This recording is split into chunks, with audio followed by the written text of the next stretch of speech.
method of the plugin. Right.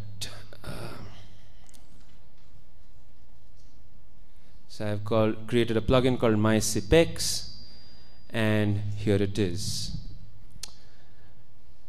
The bad characters in this one, there's actually a lot of bad characters, but what we do is we tell Metasploit to generate alphanumeric only shellcode by this variable called encoder. So we say try and generate only alphanumeric shellcode. Down below here we have a target for Windows 2000 Service Pack 4. If you're testing this against XP Service Pack 2, all you need to do is look through one of XP SP2's DLLs, find a proper jump EBX instruction, and instead of this 77F9 something something, you create another target record and put the address of the jump EBX of XP SP2 in there. So this is how you can make your exploit a bit more portable. The last part is, here's how we are creating the buffer. It's the same Perl code cut and pasted in there. And Metasploit allows you to launch connections against UDP as well. Instead of using MSF socket TCP, you use MSF socket UDP.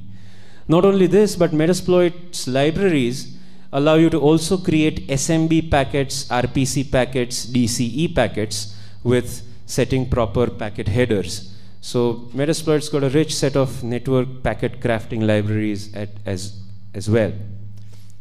So all we got to do is just create a new UDP socket and just do a send packet. Since this is not TCP, we don't have to invoke the handler. It's just gone, and then you just hope for something to come back.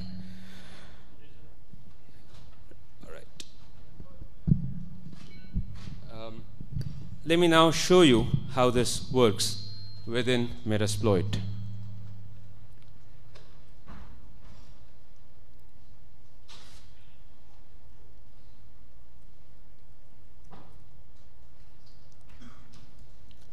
So I run MSF console and I say use my SipX. There we are, show options. I need to give it the target address, so I say set our host 192.168.7.176. The port is okay. Now let us see payloads. Say show payloads. We have a lot of Windows payloads available at our disposal. Let me select a staged reverse shell. So I say set payload to be Win32 reverse STG. A staged shell actually goes in two parts. It first sends a small stage, which is the loader. This is if you don't have enough space, you just send a loader. The loader will clear off some part of the memory and wait for you to send another whole chunk of code, which it will load at that newly cleared memory and pass you control through it. So it's like, yeah, basically creating a small hole, putting a little pipe through it, sending across all your tools, and then widening the hole and jumping right in. So I say set this payload. To do this, you actually need a payload handler at your client end, which after the first payload is gone, it'll come back with a connection saying, hey, please give me the second part of the payload. If you don't have a payload handler, it's just going to crash. Metasploit can also do the part of handling the payload for you. So here I have I've set the payload. Let me say show options. Let me see if I've got it all correct. No, I need the listener host. So I say set listener host or local host, which is my IP address. .168.7.41, and now I say exploit.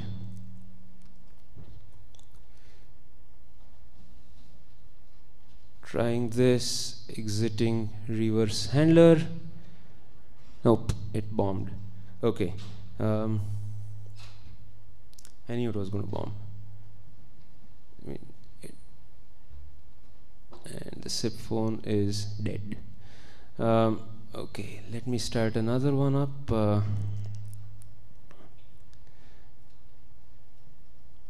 Just a sec.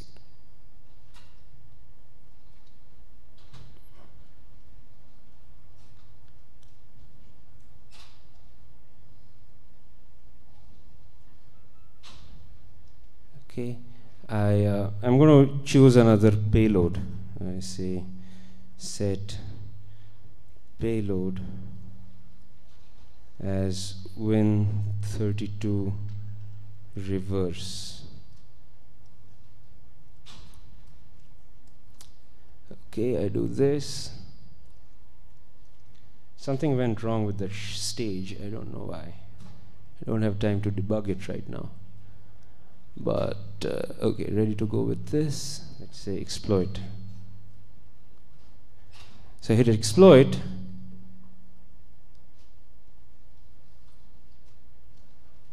And I'm not getting any luck.